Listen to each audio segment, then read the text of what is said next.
Greetings friends, my name is Pavel Stelmach and now we will dive into the top news of this day. Russia continues its terror. The entire entrance of the resident building was destroyed in Uman. At least 16 people died, 17 more were injured, but the rubble is still being cleared and will continue throughout the night. Among the dead in Uman are two 10-year-old children. The head of the Cherkasy Regional Military Administration reported the cynical Russian struck at 4 a.m. when all the residents were sleeping peacefully in their homes. Last night, the enemy attacked Ukraine again with missiles and UAVs. Terrorists targeted civilians and objects. A rocket attack on Uman damaged about 10 apartment buildings. The entire block of one of them was destroyed. People are still trapped under the rubble. Unfortunately, there are casualties, including a child. In Dnipro, terrorist shelling claimed the life of a child. My condolences to everyone who lost their loved ones because of the Russian terror. I'm grateful to our air forces, our anti-aircraft gunners, everyone who helps overcome the consequences of enemy attacks, everyone who protects our people. This Russian terror must face a fair response from Ukraine and the world, and it will. Every such attack, every evil act against our country and people brings the terrorist state closer to failure and punishment, not vice versa as they think. We will not forget any crime. We will not let any invader avoid responsibility. Volodymyr Zelensky, President of Ukraine, on Facebook. The Russian mass media are talking one in front of the other about the fact that the cause of their destruction is the work of the Ukrainian Air Defense Forces. But the Ministry of Defense of Russia, which is better called the Ministry of War, published this picture on social networks this morning. This is the launcher from which the rockets were launched and the inscription exactly on target. Today's target were Uman and Dnipro. According to the head of the Regional Military Administration, Russian rockets killed a young woman and a 2-year-old girl. 3 people were injured. As a result of rocket fire, a residential building and a hangar were destroyed. An apartment building in Ukrainka, a town near Kyiv, was also damaged. 2 people were injured there, including a 13-year-old girl. Russia's reckless drone and missile strikes against Ukraine's population are carried out on a daily basis, especially by targeting civilians, civilian infrastructure such as housing or residential areas, mostly in the frontline areas.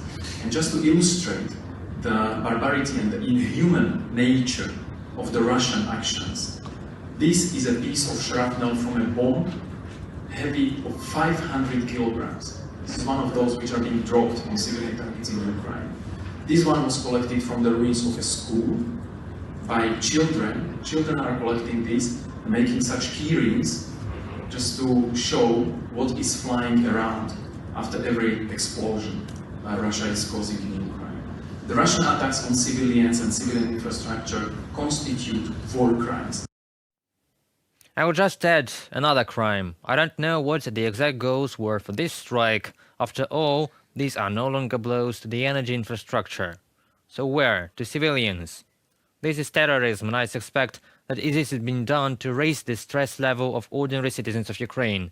This is done to detect and exhaust our air defense and missile defense systems. Probably the Kremlin believes that in this way they will force us to sit down at the negotiating table. But no, we will not sit down, because they do not negotiate with terrorists and criminals. They are judged and punished. The Minister of Defense of Ukraine, Oleksiy Reznikov, said that the equipment announced by the partners for the Ukrainian forces has been partially delivered. With some types of weapons, the military is completing training programs. The minister reminded that Ukraine, in addition to the tank coalition, where the Leopard 2 plus Challenger tanks will primarily enter, and the Leopard 1 will arrive a little later, is waiting for the Abrams. However, as Reznikov explained, American tanks will not take part in the upcoming counteroffensive, but our crews went to training. We also have many armored vehicles of various types, particularly armored personal carriers and infantry fighting vehicles. We have Bradleys, Marders, Strikers and CV-90s from Sweden. We are finishing up some more training courses there. In a global sense, we are ready. The next question is for the general staff for the command. As soon as we have God's will, the weather and the decision of the commanders, we will do it. Oleksiy Reznikov, Minister of Defense of Ukraine. We will do it. This is a counterattack. However, you shouldn't have high hopes for it, because the higher the hopes, the greater the disappointment if they don't all come true. The situation on the front lines might appear to be stalled right now, despite the ongoing fierce fighting. However, this is only a transitional state between Russia's largely failed winter offensive and the series of counter-offensive operations by Ukraine. Yes, precisely operations, because no one forbids making many small attacks instead of one big one. The media talk a lot about Ukraine's next military move and sometimes make it sound like a decisive battle. But it is more accurate to say that our war effort is a series of operations in different places along the front line. There could be pauses between them, just like there was a break between the lightning-fast operation of the Kharkiv region in September, which took only 6 days, and the more gradual deoccupation of Kherson, which ended on November 11th. The scope and methods of upcoming operations will also be different. Even though they are spread out over time and space, they are all united by a single objective, and that is the complete restoration of Ukraine's territorial integrity within its internationally recognized borders. We encourage partners to view the upcoming counteroffensive as a process with distinct stages, rather than a single decisive battle that will determine the war's outcome. Russia wants to destroy us. Either we tame it by putting it behind bars, the internationally recognized borders of Ukraine, or it will destroy us. Either we shoot it, or we get shot. Світ знає, Росію можна зупинити. The world also knows that Russia can be stopped. This is a common interest, stopped by the might of our warriors on the front line, by our weapons, both Ukrainian and those we receive from our partners, by the power of law, that is, sanctions that need to be constantly enhanced, and by our joint work for justice. Every manifestation of Russian terror, every day of aggression is an additional argument that all this must end in the tribunal, in a new Nuremberg against racism, against those who destroy lives and people, who use missiles against museums and guided bombs against churches. Russia must lose. The world cannot have any other goal, for anything else is a defeat of life, a defeat of law, a defeat of the world itself. The truth is that the defeat of Russia means no more life for Europe and the rest of the world. There is no more important task for us all today.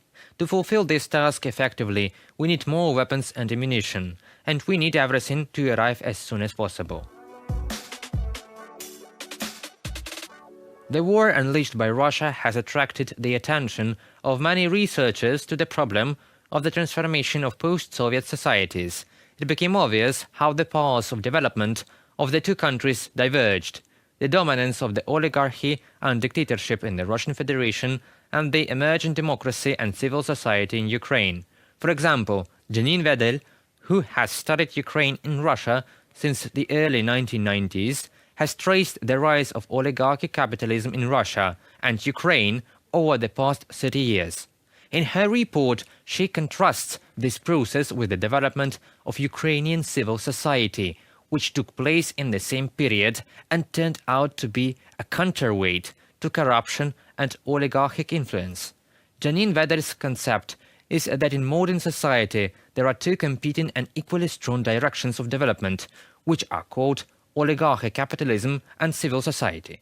Russia's invasion of Ukraine has clearly exacerbated the confrontation between these two forms.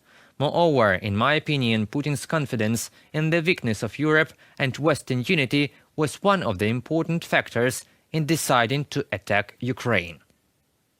I contend that oligarchic capitalism has compromised our commitment to the principles of our political, financial, civic, and educational institutions, the integrity of liberal democracy. Janine Vedel, anthropologist, professor.